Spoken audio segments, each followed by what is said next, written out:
Tudo bem, então, para quem não acompanhou a primeira mensagem, você vai conseguir entender tudo que nós vamos falar aqui, mas não tão bem quanto aqueles que acompanharam a primeira mensagem. Então, se esse é o seu caso, é bom que depois, em outro momento, você acompanhe a parte 1 dessa mensagem, tá? Ela está lá, ela está no YouTube e você pode entrar em contato comigo aí no WhatsApp e eu mando para você o link, tá bom? Para você não precisar procurar. Então, nós vamos dar início aí à mensagem. No início eu vou falar um pouquinho da parte 1 e para depois a gente entrar na parte 2, tá ok? Mas antes de nós iniciarmos, nós não podemos começar o estudo da Bíblia sem orarmos, né? Então, convido você a fechar os olhos e vamos falar com Deus nesse momento.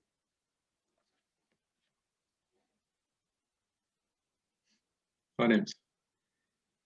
Senhor, nosso Deus e nosso Pai, muito obrigado, Senhor, por estarmos aqui na Tua presença, pois o Senhor Jesus disse que onde houvessem 2 ou 3 reunidos em Seu nome, ali Ele estaria. Somos mais de 3 aqui, estamos reunidos em nome de Jesus. Por isso, cremos que o Senhor está conosco. Queremos pedir uma bênção especial sobre cada um de nós que estamos aqui reunidos para ouvir a Tua palavra. Que essa mensagem, meu Deus, sirva de edificação para a nossa vida espiritual, seja proveitosa para cada um de nós. Ao final dela, possamos não só ter compreendido tudo, mas também possamos colocá-la em prática na nossa vida, Pai. Pedimos o perdão de todos os nossos pecados, que o Espírito Santo nos dê sabedoria e entendimento espiritual. É em nome de Jesus que nós pedimos e agradecemos. Amém. Amém.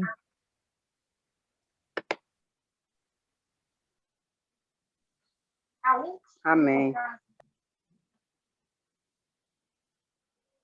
Bem, na parte 1, meus amigos, nós falamos sobre as evidências bíblicas de um juízo investigativo que deve acontecer antes da volta de Jesus. Nós iniciamos essa mensagem baseados num texto lá em Daniel, capítulo 7. Então, peço que você abra sua Bíblia em Daniel, capítulo 7. Não é o texto central dessa mensagem, esse foi o texto base da primeira mensagem, da parte 1 dessa mensagem, intitulada O Grande Juízo Investigativo. Tá? Então, Daniel, capítulo 7.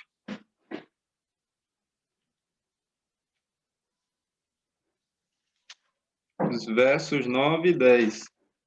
Ok?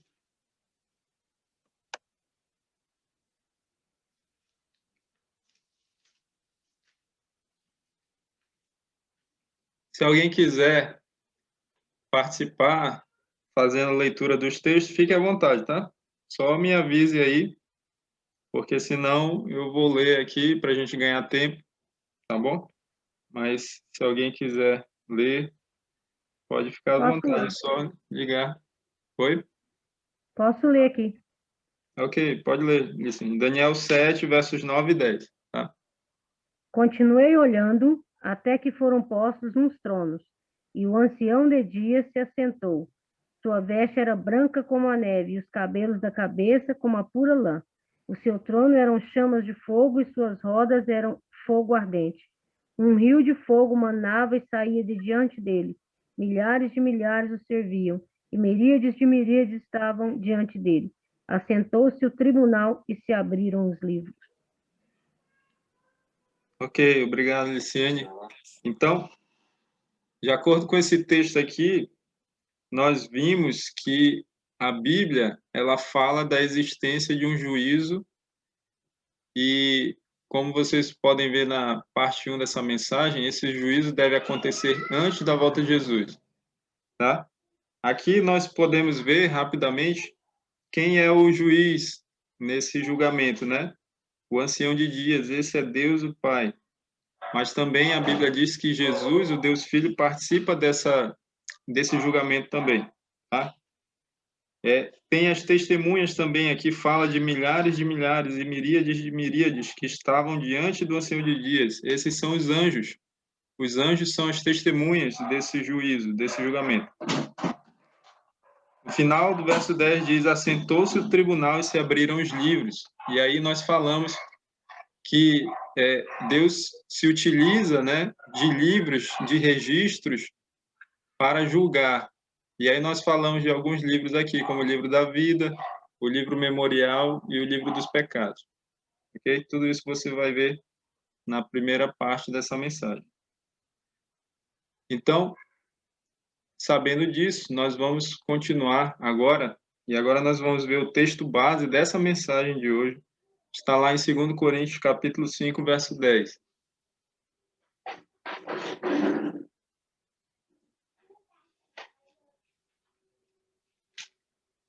2 Coríntios 5, o verso 10.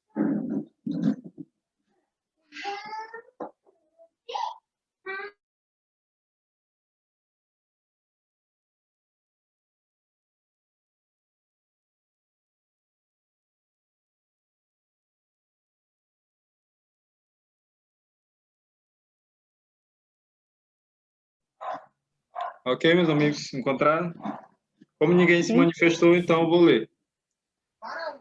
2 Coríntios 5, 10 diz: porque importa que todos nós compareçamos perante o tribunal de Cristo, para que cada um receba segundo o bem ou o mal que tiver feito por meio do corpo. Então, meus amigos, o juízo de Deus é uma realidade expressa nesse verso. Fica claro que todos nós seremos julgados por Deus e cada um será condenado ou justificado de acordo com suas obras. Sim, meus amigos, um dia eu e você vamos prestar contas com Deus. É o que diz lá em Romanos 14, nós vamos ler agora, tá? Romanos 14, os versos 10 a 12. Volte aí a sua Bíblia para Romanos 14. Então, 2 Coríntios 5:10 deixa bem claro que todos nós vamos comparecer perante o tribunal de Cristo e vamos receber de Cristo segundo o bem ou mal que tivermos feito por meio do nosso corpo, ou seja, de acordo com as nossas ações, com as nossas escolhas, nossos atos, né? Agora vamos ler Romanos 14, 10 a 12. Diz assim, pode ler. Tu, porém, por que julgas teu irmão? E tu, por que desprezas o teu? Pois todos compareceremos perante o tribunal de Deus, como está escrito: por minha vida, diz o Senhor, diante de mim se dobrará todo joelho e toda língua dará louvores a Deus.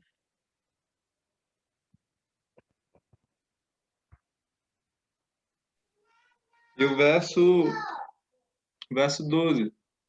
O 12 também. Assim, pois, cada um de nós dará conta de si mesmo a Deus. Isso.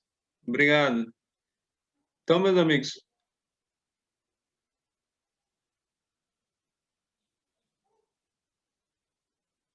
então fica bem claro aí, mais uma vez, e é bem parecida a expressão, né? Todos nós vamos comparecer. Lá em 2 Coríntios, falou do tribunal de Cristo, né? Vamos comparecer perante o tribunal de Cristo. Já que em Romanos fala que vamos comparecer perante o tribunal de Deus. Mas não há contradição, porque Cristo é Deus, né? Então todos vamos comparecer perante o tribunal divino. E aí, diz aí no verso 11 que todo joelho se dobrará diante de Deus. Ao final desse julgamento, todo joelho se dobrará, porque todos vão reconhecer que os juízos de Deus foram justos, que ninguém se salvou sem merecimento, né? E ninguém se perdeu injustamente. Mas eu quero destacar o verso 12, que diz assim: Assim, pois, cada um de nós dará contas de si mesmo a Deus. Meus amigos, saber que um dia compareceremos perante o tribunal de Deus e que daremos contas de nós mesmos a Deus deveria nos levar a refletir sobre a responsabilidade que temos em cada ação, palavra, pensamento, decisão. Você não acha? Isso deve nos levar a refletir sobre a responsabilidade que nós temos em cada atitude da nossa vida, naquilo que pensamos, naquilo que fazemos, naquilo que falamos, né? Em cada decisão que tomamos. Nós temos saber que nós vamos ser julgados por Deus deve nos levar a uma reflexão. No tempo indicado para o juízo, que é o final dos 2.300 dias proféticos de Daniel 8:14, que iniciou lá em 1844, se cumpriu em 1844, então foi a partir desse ano que iniciou-se a obra de investigação e apagamento dos pecados. Eu explico isso melhor na parte 1. Todos os que já professaram o nome de Cristo estão sendo submetidos a um exame minucioso. Tanto os vivos como os mortos devem ser julgados pelas coisas escritas nos livros, segundo as suas obras. Pecados para o qual não houve arrependimento e que não foram abandonados não serão perdoados nem apagados dos livros de registro, mas ali permanecerão para testemunhar contra o pecador no dia de Deus. Você entendeu isso? Pecados para o qual não houve arrependimento, ou seja, pecados que a pessoa não se arrependeu, que ela não confessou, que ela não abandonou, esses pecados não serão perdoados, portanto, não serão apagados dos livros de registro. Por quê? Porque eles devem permanecer ali como testemunhas contra o pecador no juízo final. O pecador pode ter cometido mais ações à luz do dia ou nas trevas da noite. Elas, porém, estavam patentes e manifestas àquele com quem temos de prestar contas, ou seja, Deus. Anjos de Deus testemunharam cada pecado, registrando-os nos relatórios infalíveis. O pecado pode ser escondido, pode ser negado, encoberto ao pai, à mãe, à esposa, aos filhos, aos companheiros, aos amigos. Ela, porém, permanece descoberta perante os seres celestiais. Ou seja, não podemos esconder nossos pecados de Deus. Podemos esconder dos seres humanos, mas dos anjos de Deus e do nosso Deus não podemos. Deus tem um relatório exato, meus amigos, de todo pensamento impuro, de toda palavra torpe que falamos, de toda mentira, de todo negócio desonesto, enfim, de toda e qualquer transgressão de sua lei. Deus não se deixa enganar pela aparência de piedade. Não comete erros em sua apreciação do caráter. Os homens podem ser enganados, mas Deus penetra todos os disfarces e lê a vida íntima de cada um de nós, de cada pessoa. Quão solene é esta consideração, meus amigos. Dia após dia traz a sua enorme porção de relatos para os livros do céu. Palavras uma vez faladas e ações uma vez praticadas nunca mais se podem retirar. Os anjos têm registrado tantas as boas como as más palavras e ações. Nossos atos, palavras e mesmo nossos planos mais secretos, tudo tem o seu peso ao decidir-se nosso destino, para a felicidade eterna ou para a ruína eterna. Ainda que esquecidos por nós, essas coisas darão o seu testemunho para nos justificar ou para nos condenar. Se nós pudéssemos ver o mundo invisível e pudéssemos contemplar um anjo de Deus registrando todas as nossas palavras e ações, que nós deveremos encontrar novamente no dia do juízo, quantas palavras que diariamente nós falamos ficariam sem ser faladas e quantas ações ficariam sem ser praticadas, se nós tivéssemos uma visão do anjo de Deus, do anjo relator, anotando tudo que estamos fazendo ou falando.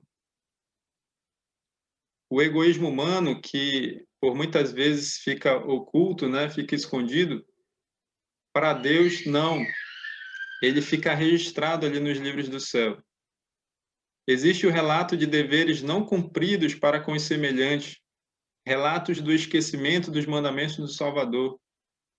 Ali nos registros celestiais, muitos verão quantas vezes foram cedidos a Satanás o tempo, o pensamento, a força que pertenciam a Cristo, mas foram cedidas a Satanás. Triste é o relato que os anjos levam para o céu, meus amigos. Seres inteligentes como nós, seguidores professos de Cristo, muitas vezes estamos ocupados na aquisição de posses mundanas ou no deleite de prazeres terrenos. Dinheiro, tempo e força são sacrificados na ostentação e condescendência próprias. Poucos, porém, são os momentos dedicados à oração, ao exame da Bíblia, das Escrituras, à humilhação da alma e confissão do pecado. Vejam, eu quero aqui enfatizar essas 4 coisas. Enquanto muitas vezes temos sacrificado nosso dinheiro, nosso tempo, nossas forças nas coisas desse mundo, por outro lado, nós temos dedicado pouquíssimo tempo à oração, ao exame da palavra de Deus, à humilhação da nossa alma diante de Deus e à confissão dos nossos pecados. Satanás sabe disso, meus amigos, por isso ele concebe inumeráveis planos para ocupar nossa mente, para que ela não se demore nas grandes verdades que apresentam um sacrifício expiatório e um todo-poderoso mediador. Satanás não quer que a gente saiba e nem pense no sacrifício de Cristo por nós e na sua obra como nosso mediador, como nosso advogado, ou como nosso sacerdote. O grande enganador odeia essas verdades. Ele sabe que para ele tudo depende de desviar nossa mente de Jesus e de sua verdade. Se ele fizer isso, meus amigos, ele conseguiu a vitória sobre nós. Por isso não devemos permitir que Satanás ocupe nossa mente com qualquer coisa que seja, mas que Deus tenha o primeiro lugar na nossa vida, nosso principal momento seja dedicado a Deus, né? A maior parte do nosso tempo seja dedicado para estarmos em comunhão com Ele. Os que desejam participar dos benefícios da mediação do Salvador não devem permitir que coisa alguma interfira com seu dever de aperfeiçoar a santidade no temor de Deus. Não devemos permitir que nada interfira a nossa caminhada com Deus, né? Nosso processo de santificação. As preciosas horas, em vez de serem entregues ao prazer, à ostentação ou à ambição de ganho, devem ser dedicadas ao estudo da palavra da verdade com fervor e oração.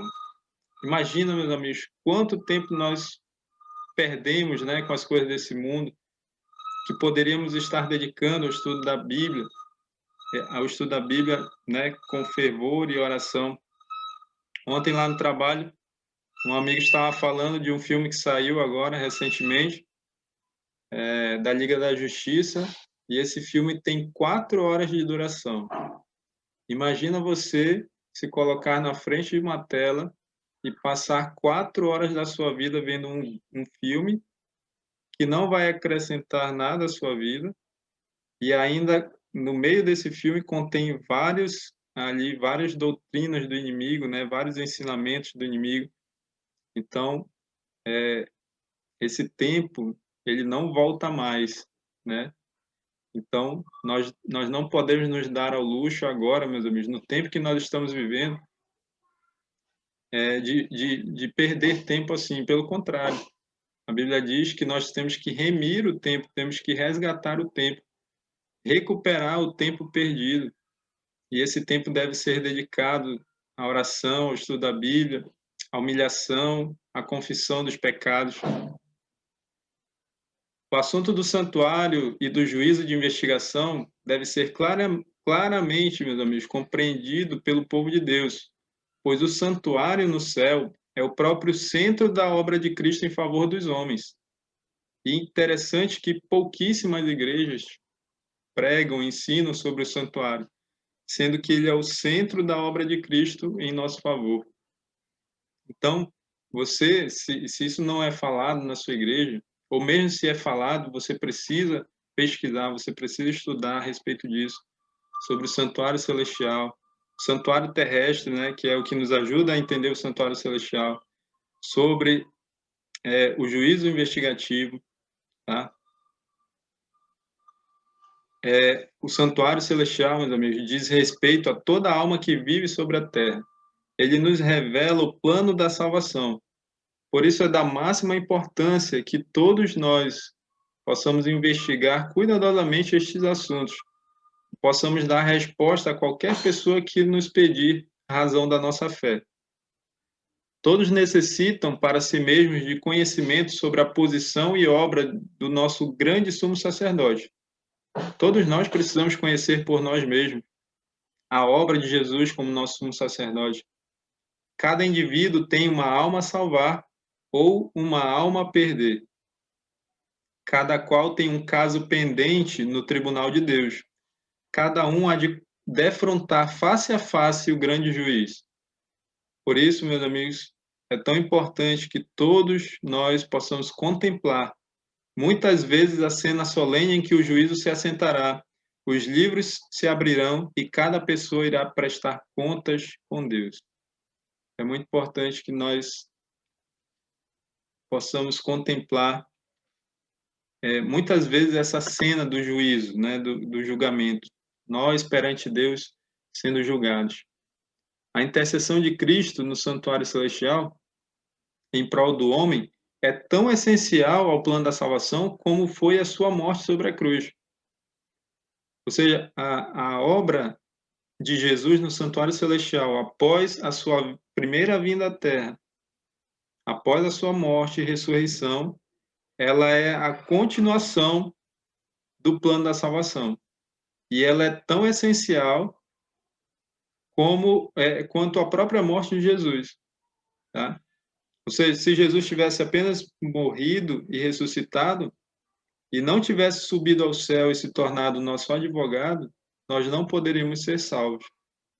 Então, essa obra de Jesus, a intercessão de Jesus ali no santuário celestial, em nosso favor, é indispensável no plano da salvação. Jesus iniciou a obra da salvação, do plano da salvação, pela sua morte. E para terminar essa obra, ele subiu ao céu, depois de ressuscitar. Jesus abriu caminho para o trono do Pai, e por meio da sua mediação, pode ser apresentado a Deus o desejo sincero de todos que a ele se chegam pela fé. Então, isso nos lembra aquele texto em que aquela frase de Jesus, né, que ele diz que ninguém vem ao Pai senão por mim. Foi Jesus quem abriu esse caminho, né, de acesso ao trono do Pai. Sem isso, né, sem a obra de Jesus, nós não teríamos acesso a Deus. E agora, Jesus, por meio da sua mediação, pode apresentar a Deus o Pai o nosso desejo sincero, o desejo sincero de todos aqueles que se chegam a Ele por meio da fé em Jesus Cristo. Vamos abrir a Bíblia em Provérbios, capítulo 28, porque lá Deus nos diz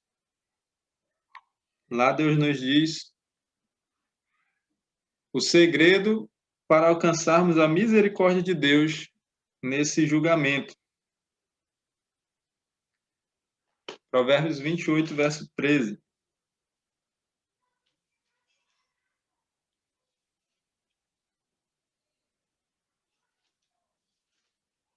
Se alguém quiser ler, como eu falei, né, pode ficar à vontade e abrir o áudio aí, tá bom? O que encobre as suas transgressões jamais prosperará, mas o que as confessa e deixa alcançará a misericórdia. Então, meus amigos, qual é o segredo? Obrigado, Licene. Qual é o segredo para nós alcançarmos a misericórdia de Deus? É encobrindo. Confessar. Isso. Eu ia perguntar, é encobrindo os nossos pecados? É não falando para Deus, não confessando os nossos pecados a Deus? Não, né? A Bíblia diz que aquele que confessa os seus pecados e deixa seja, e abandona, é que alcançará a misericórdia de Deus. Se os que escondem e desculpam suas faltas, seus pecados, pudessem ver como Satanás se alegra sobre eles, como Satanás escarnece de Cristo e dos santos anjos pelo procedimento deles, essas pessoas se apressariam em confessar seus pecados e abandoná-los. Por meio dos Irmão defeitos. Levi, Foi. uma vez eu li um livro, eu não me lembro qual, se foi no Grande Conflito, que fala que nós temos que confessar nossos pecados, até mesmo os pecados inconscientes, porque a gente peca tanto, tanto, tanto, que até sem ver a gente peca. Então, lá fala que nós precisamos confessar até mesmo os nossos pecados inconscientes. Isso mesmo. É verdade. Nós temos que fazer isso, né? Porque muitas vezes nós não lembramos ou não temos consciência, né, de que pecamos contra Deus. Então, meus amigos,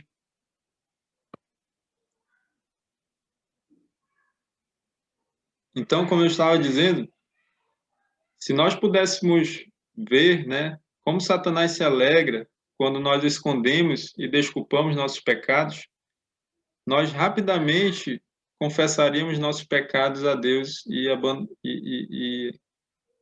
nós iríamos abandoná-los, né?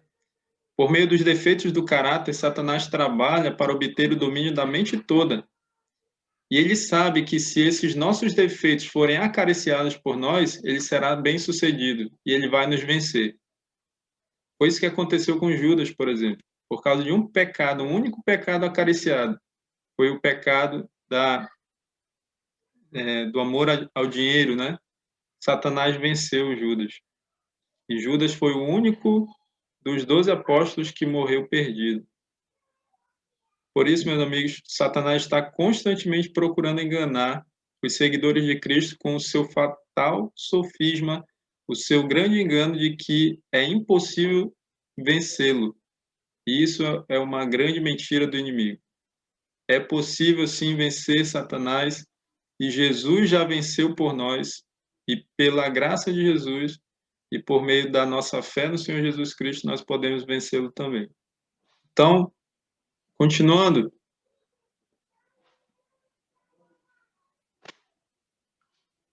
eu estava falando que por meio dos defeitos do caráter, Satanás trabalha para obter o domínio da nossa mente. E ele sabe que se os nossos defeitos forem acariciados, ele será bem-sucedido. Então, o que ele faz? Satanás procura enganar os servos de Cristo com a mentira fatal, né, de que é impossível nós vencermos ao inimigo, vencermos a ele, né? Mas Jesus apresenta em seu favor suas mãos feridas e declara a todos os que desejam segui-lo: a minha graça te basta, segundo Coríntios 12:9. Jesus diz também: tomai sobre vós o meu jugo e aprendei de mim, que sou manso e humilde de coração, e encontrareis descanso para as vossas almas, porque o meu jugo é suave e o meu fardo é leve. Mateus 11:29 e 30. Então, meus amigos, ninguém, pois, considere incuráveis os seus defeitos. Jamais pense que você não conseguirá vencer os seus defeitos. Deus vai dar a você fé e graça para você vencer todos os seus defeitos. Deus fará isso na minha e na sua vida, em nome de Jesus. Ele vai nos dar fé e graça para nós vencermos todos os nossos defeitos. Então, é por isso que nós só podemos vencer o inimigo de Deus por meio de Jesus Cristo, né? É por meio de Jesus que nós recebemos a fé e a graça para vencermos os defeitos. Satanás nos acusa diante de Deus. Realmente nós temos muitos defeitos, pecamos contra Deus, mas Deus nos dá poder para vencermos esses defeitos, esses pecados na nossa vida. Nesse julgamento, nossa única esperança, meus amigos, está em Jesus Cristo. Enquanto Jesus faz nossa defesa diante do Pai, Satanás nos acusa diante de Deus como transgressores da lei de Deus. O grande enganador procura nos levar a perder a confiança em Deus ele procura nos separar do amor de Deus e nos levar à transgressão da sua lei. Depois, ele aponta para o relatório da nossa vida, aponta para os defeitos do nosso caráter e para a nossa dessemelhança com Cristo. Ele aponta para todos os pecados que ele mesmo nos tentou a cometer. E por causa disto, nos reclama como seus súditos. É essa obra que Satanás faz como nosso acusador nesse julgamento. Então, enquanto Jesus é o nosso advogado, Satanás é o nosso acusador. Quando Satanás, então, apresenta o relatório da nossa vida, né, e apresenta ali nossos muitos pecados, Jesus não justifica nossos pecados, mas apresenta nosso arrependimento e fé, e reclama o perdão para nós. Jesus, então, ergue as mãos feridas perante o Pai e os santos anjos, dizendo: conheço-os pelo nome, gravei-os nas palmas de minhas mãos. Os sacrifícios para Deus são o espírito quebrantado. A um coração quebrantado e contrito não desprezarás, ó Deus. É isso que Jesus diz diante do Pai. Isso está lá em Salmos 51, 17. E a Satanás, o acusador do povo de Deus, Jesus declara: o Senhor te repreende, ó Satanás. Sim, o Senhor que escolheu Jerusalém te repreende. Não é este um tição tirado do fogo? Zacarias 3, verso 2. Então, Cristo vestirá seus fiéis com sua própria justiça, para que os possa apresentar ao seu Pai como igreja gloriosa, sem mancha, nem ruga, nem coisa semelhante. Isso está em Efésios 5, 27. Seus nomes permanecem registrados no livro da vida, e está escrito com relação a esses: comigo andarão de branco, porquanto são dignos disso. O próprio Jesus falou isso com relação aos salvos, né? Apocalipse 3, verso 4. Aqueles que tiverem o seu nome registrado no livro da vida andarão de branco com Jesus, porque são dignos disso. Assim, meus amigos, se realizará o cumprimento total da promessa da nova aliança, que eu quero ler com você. Está lá em Jeremias capítulo 31, verso 34. Abra sua Bíblia aí. Jeremias 31, verso 34.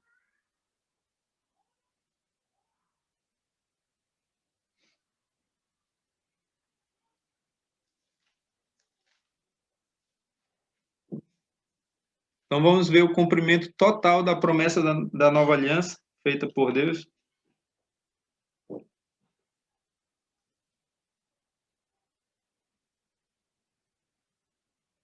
A aliança, a nova aliança, né, ela está no verso 33. Deus diz: porque esta é a aliança que firmarei com a casa de Israel depois daqueles dias, diz o Senhor. Na mente lhes imprimirei as minhas leis, também no coração lhes inscreverei. Eu serei o seu Deus e eles serão meu povo. E a conclusão da nova aliança está no verso 34. Não ensinará jamais cada um ao seu próximo, nem cada um ao seu irmão, dizendo: conhece ao Senhor, porque todos me conhecerão, desde o menor até o maior deles, diz o Senhor. Pois perdoarei as suas iniquidades e dos seus pecados jamais me lembrarei. Olha só, que bênção, né? Que coisa maravilhosa. Deus promete que vai perdoar as nossas iniquidades e dos nossos pecados jamais se lembrará. E assim, então, Deus realiza o cumprimento total da promessa da nova aliança. A obra do juízo investigativo e extinção dos pecados precisa acontecer antes da segunda vinda de Jesus, meus amigos. Já que os mortos são julgados pelas coisas escritas nos livros, os livros de registro celestial, né?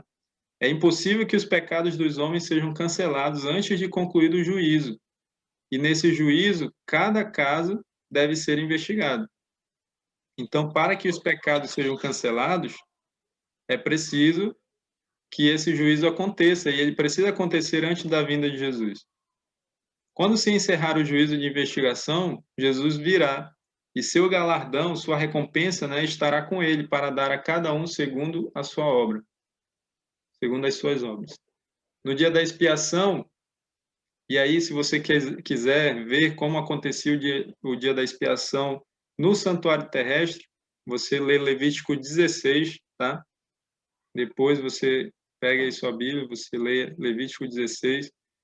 Essa cerimônia acontecia uma vez por ano no santuário terrestre e, da mesma forma, acontece também, está acontecendo agora no santuário celestial. Então, no dia da expiação, o sumo sacerdote, depois de ter feito expiação por Israel, né, purificação por Israel, ele saía e abençoava a congregação. Assim, Cristo, no final de sua obra de mediador, de advogado, de sacerdote, aparecerá pela segunda vez, sem pecado, para a salvação. Isso está em Hebreus 9, 28. A fim de abençoar o seu povo com a vida eterna que o espera. Como sacerdote, ao remover do santuário os pecados, confessava esses pecados sobre a cabeça do bode emissário, assim também Cristo porá todos esses pecados sobre Satanás, o originador e instigador do pecado. Isso aqui era uma parte da cerimônia do dia da expiação. Nesse dia, o santuário terrestre era purificado. Como os pecados durante aquele ano todo ficavam registrados no santuário, eles eram transferidos primeiramente do pecador para o animal, depois do animal, o animal era morto, o seu sangue era levado para dentro do lugar santo e ali era aspergido sobre o véu que separava o lugar santo do santo dos santos, e assim, simbolicamente, esses pecados eram transferidos para o santuário. O registro ficava ali, por meio do sangue. Isso daí isso daí é uma alegoria, né, do que acontece lá no céu, né, onde os nossos pecados também são registrados.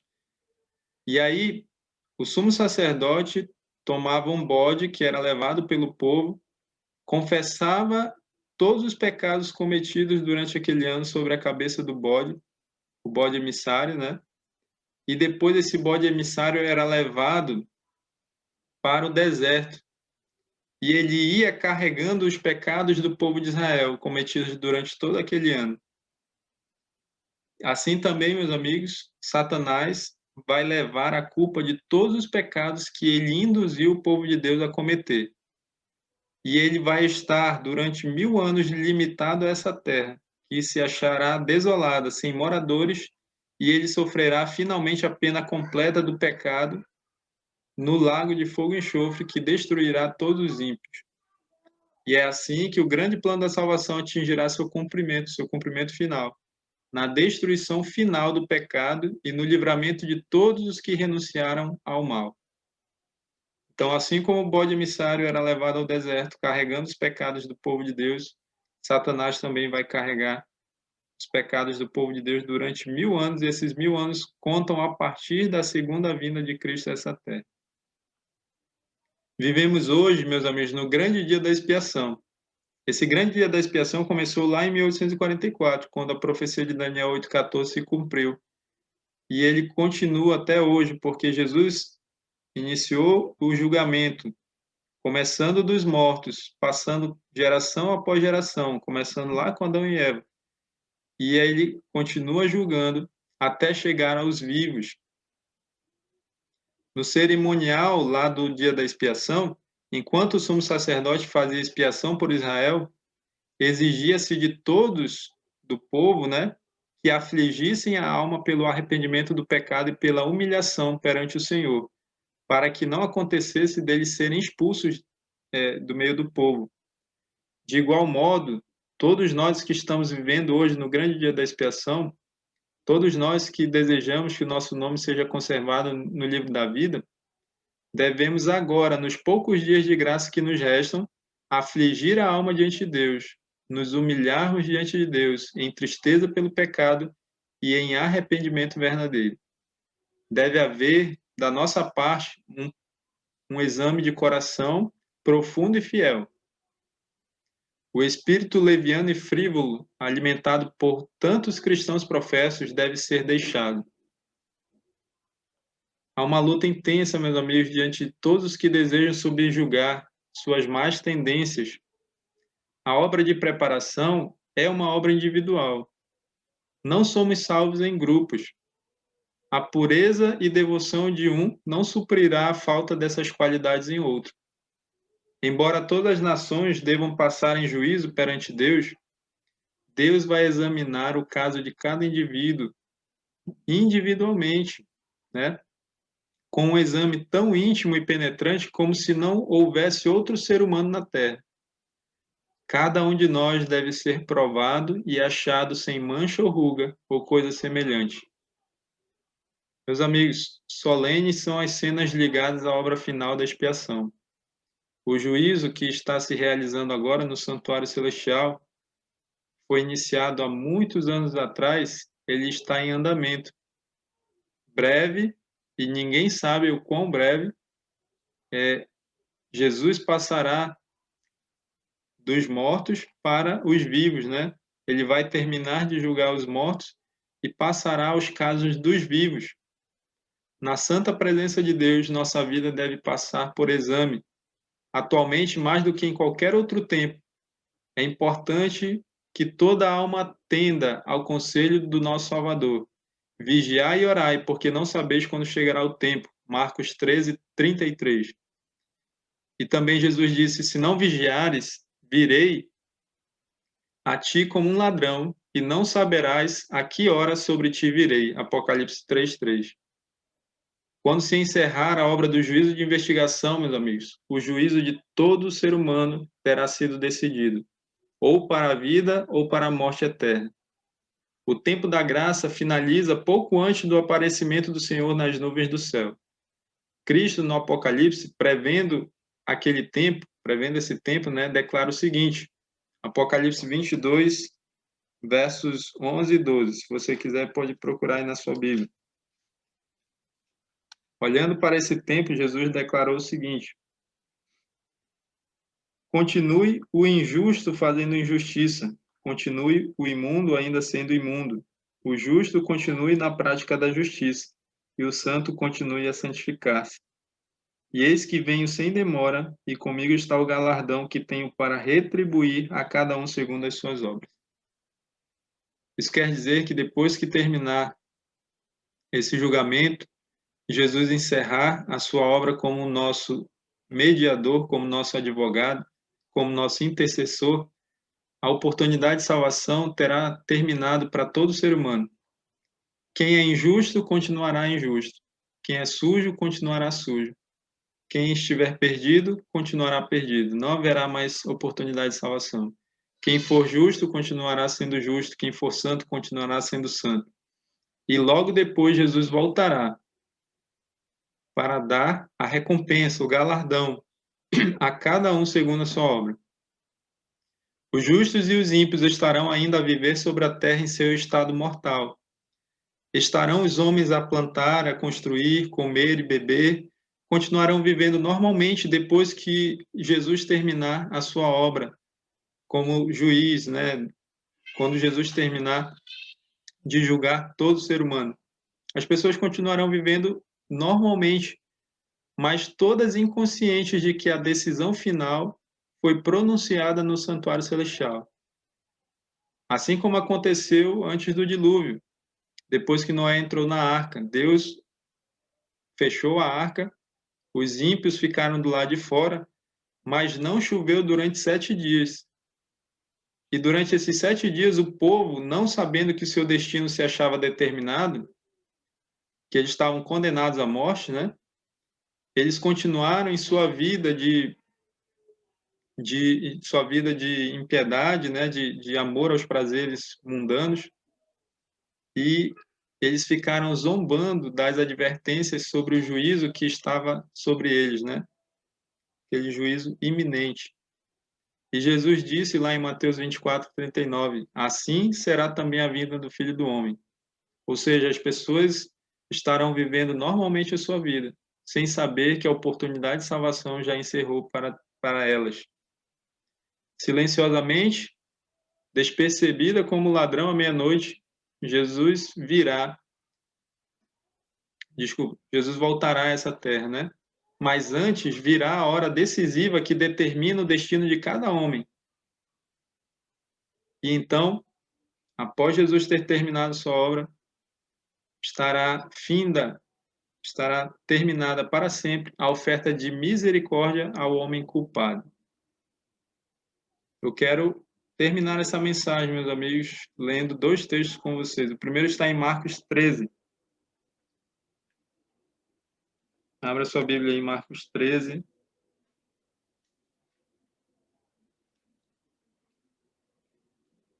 Verso 35 e 36.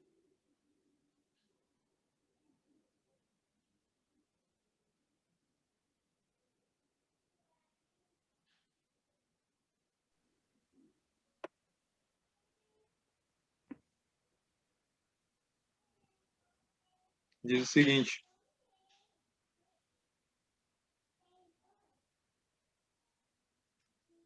Marcos 13, versos 35 e 36. Vigiai, pois, porque não sabeis quando virá o dono da casa, se à tarde, se à meia-noite, se ao cantar do galo, se pela manhã, para que, vindo ele inesperadamente, não vos ache dormindo. Meus amigos, perigosa é a condição daqueles que se cansam de vigiar e se voltam às atrações desse mundo. Enquanto as pessoas buscam lucros, buscam os prazeres desse mundo, procurando satisfazer a si mesmos, enquanto as pessoas continuam sendo escravas da moda, pode ser que naquela hora o juiz de toda a terra pronuncie a sentença, que está lá em Daniel 5:27. Pesado foste na balança e foste achado em falta. Meus amigos, não sabemos em que momento Jesus vai passar do julgamento dos mortos para o julgamento dos vivos. Talvez, e é muito provável que isso já tenha acontecido. E pode ser que o meu e o seu nome esteja passando agora, ali no santuário celestial, está sendo julgado. Como eu falei lá na primeira parte, né? O juízo de Deus é dividido em 3 partes. Na primeira fase, somente aqueles que têm o seu nome inscrito no livro da vida, somente aqueles que entregaram a vida a Jesus, que aceitaram Jesus como Senhor e Salvador, é que serão julgados. Então, Jesus vai ver se estes permaneceram fiéis ou não, se estes viveram uma vida justa ou não, se esses amaram a Deus ou não durante a sua vida. E como é que ele vai julgar isso? Por meio dos livros de registro do céu. Então, será visto ali toda a palavra falada, todo pensamento, todo ato, né, toda ação, toda escolha, toda decisão que nós fizemos. E a partir daí... Levi, Só um minuto, e eu já vou dar a oportunidade, tá? E aí, meus amigos, então Jesus vai ver se as nossas obras revelam se nós temos ou não o caráter de Cristo. Se as nossas obras foram motivadas pelo amor e pela fé no Senhor Jesus Cristo. E se for assim, nós estaremos salvos. Mas se não for assim, nós estaremos eternamente perdidos. Então, meus amigos, o objetivo dessa mensagem é levar você a refletir na sua vida e saber que existe um juízo que está acontecendo nesse exato momento e que nós precisamos, com a ajuda de Deus, vencer os nossos defeitos de caráter, vencer os pecados, se houver algum na nossa vida. Pelo poder de Deus, viver uma vida justa, uma vida santa. E assim, meus amigos, estarmos preparados para o encontro com o nosso Senhor Jesus Cristo. Eu espero que você tome a decisão de buscar o Senhor todos os dias, como nós falamos, né, lá no início, nós não temos tempo a perder. O tempo corre. Cada dia que passa, nós estamos um dia a menos para o término da obra de Jesus no Santuário Celestial. E um dia a menos também para a volta do Senhor Jesus. Quando a porta da graça se fechar, todo caso estará decidido. O destino de todo ser humano estará definido, vida eterna ou morte eterna. E a partir daí, não haverá oportunidade de salvação. Acabará toda a chance de salvação. Então, o tempo de nós buscarmos o Senhor é agora. Por isso, Jesus disse assim, a palavra de Deus diz, buscar-me-eis e me achareis, quando me buscardes de todo o vosso coração. Então, vai chegar um tempo que as pessoas vão querer buscar a Deus e não vão achá-lo. Por quê? Porque encerrou-se a obra de Jesus no Santuário Celestial. Consequentemente, a oportunidade de salvação também já encerrou. Então, meus amigos, que Deus abençoe a cada um de nós. Deus abençoe a sua vida, que nós possamos viver essa vida conforme o ideal de Deus, nós possamos buscar o Senhor de todo o nosso coração. Esse é o tempo de nós orarmos como nunca oramos, estudarmos a palavra de Deus como nunca estudamos. Esse é o tempo de nos humilharmos diante de Deus e de confessarmos todos os nossos pecados a Ele. Nos arrependermos, confessarmos e abandonarmos todos os nossos pecados. Nós vamos orar agora, tá bom, Juscelene? E logo em seguida eu vou abrir o espaço para que vocês façam as perguntas. Então, guarda a tua pergunta aí.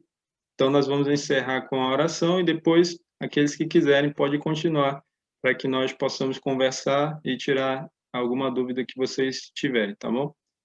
Oremos, então. Senhor nosso Deus, nosso Pai, muito obrigado por mais uma palavra que o Senhor trouxe a cada um de nós. Que essa palavra fique gravada em nossa mente, no nosso coração, e que muitas vezes, durante a nossa vida, a cada dia, meu Deus, as cenas do juízo venham à nossa mente e possamos lembrar, meu Deus, que o nosso nome pode estar sendo passado, nós podemos estar sendo julgados agora e nós precisamos ser justificados pela fé no Senhor Jesus para sermos, então, absolvidos nesse julgamento e não sermos condenados. Como diz lá em Romanos 1, nenhuma condenação há para os que estão em Cristo Jesus. Então, possamos a cada dia estarmos em Cristo Jesus, possamos dedicar tempo à oração, ao estudo da Tua Palavra, possamos nos humilhar e confessar todos os nossos pecados ao Senhor, para que assim, meu Deus, tenhamos a esperança e a certeza da nossa salvação em Jesus Cristo. Abençoe todos que ouviram essa mensagem e ajuda-os, assim também, meu Deus, me ajude nessa caminhada rumo ao céu, nessa luta contra o mal, nessa luta contra Satanás e contra nós mesmos. E dá-nos a vitória, Senhor, porque Jesus já venceu por nós. E é no nome dele que nós pedimos e agradecemos as tuas bênçãos. Amém. Amém. Bem, meus amigos, fiquem à vontade aí para abrir o áudio, tá? E vou abrir logo para a Juscelene, que queria falar naquela hora. Pode falar, Juscelene. Eu não entendi, Levi, por que nós estamos sendo julgados agora se a gente ainda não partiu para a glória? Como é que está acontecendo nesse exato momento o julgamento, se nós estamos aqui? Se nós não fomos condenados, no caso de a gente não estar lá, como é que a gente vai saber, como é que, se nós não fomos condenados, a gente pode pecar aqui e ser condenado. E a gente pode não ser condenado lá e, de repente, a gente pode ser condenado porque a gente pode pecar. Tá. Como que está ocorrendo isso nesse exato momento? Pode ser que esteja ocorrendo. Tá. Quando Jesus iniciou o juízo investigativo, a partir de 1844, mais precisamente dia 22 de outubro, ele começou a julgar pelos mortos, né? Começando dos primeiros seres humanos, Adão e Eva. Então, Adão foi julgado, Eva foi julgada, e assim veio, passando de geração a geração. Nós não sabemos onde se encontra hoje esse julgamento, né? Não sabemos se Jesus ainda está julgando os mortos, aqueles que já morreram, né? Aqueles que viveram nessa terra e já morreram. Então, tu concorda comigo que vai chegar um momento que Jesus vai ter julgado todos os mortos, e aí ele vai ter que julgar os vivos também, né? Vamos dizer que Deus determinou a data de encerramento do julgamento, do juízo investigativo. Vai ser dia 31 de dezembro de 2021. Dia 31 de dezembro, Jesus vai terminar a sua obra no santuário celestial, tanto como nosso advogado, como nosso juiz, certo? E aí, só um minuto, filho. E aí, vamos dizer que hoje Jesus terminou de julgar todos os mortos. E de amanhã para frente, Jesus vai julgar os vivos. E Jesus vai ter até o dia 31 de dezembro para julgar todos os vivos. Entendeu?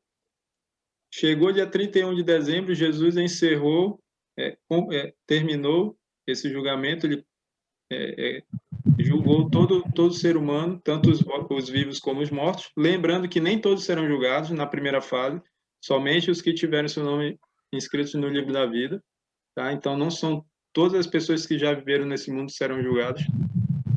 E aí, depois vai se cumprir, Juscelene, Jesus então encerra a sua obra no santuário celestial, ele vai dizer está feito, né? Então, acaba a oportunidade de salvação. Quem estiver salvo, está salvo. Quem estiver perdido, estará perdido. E aí vai se cumprir aquele verso que nós lemos lá em Apocalipse 22, 11. Continue o imundo, continue o injusto, a prática da injustiça, o sujo, continue sujo, o justo continue na sua justiça, entendeu? Ou seja, quem estiver perdido, o ímpio, ele continuará vivendo sua vida ímpia. E quem estiver salvo, a partir daí, continuará vivendo sua vida justa. Ou seja, ele não vai pecar. Por quê? Porque se ele cometesse algum pecado depois do fechamento da porta da graça, ele estaria perdido, porque Jesus já terminou de julgar. Então, isso daí, Juscelene, só vai ser possível porque o Espírito Santo ele vai ser derramado em toda a sua plenitude, tá? Então, o Espírito Santo vai capacitar o povo de Deus a viver uma vida justa. Primeiramente, ele vai moldar o caráter do povo de Deus, né? A ponto de ter um caráter semelhante ao de Jesus. Isso daí é o que nós lemos lá na Nova Aliança. É o cumprimento da Nova Aliança. Deus vai inscrever a sua lei na nossa mente e no nosso coração. Em outras palavras, nós vamos ter, através da nossa comunhão diária com Jesus, nós vamos sendo transformados à sua imagem, tá? Até o ponto de termos um caráter igual ao de Jesus. E aí nós vamos viver uma vida justa, e assim como Jesus viveu nessa terra e não pecou, nesse tempo o povo de Deus vai viver nessa terra sem pecar também. E isso vai ser assim até Jesus voltar. Quando Jesus voltar, ele vem para buscar esse povo. Entendeu? Não sei se eu consegui responder aí a tua pergunta. Respondeu sim.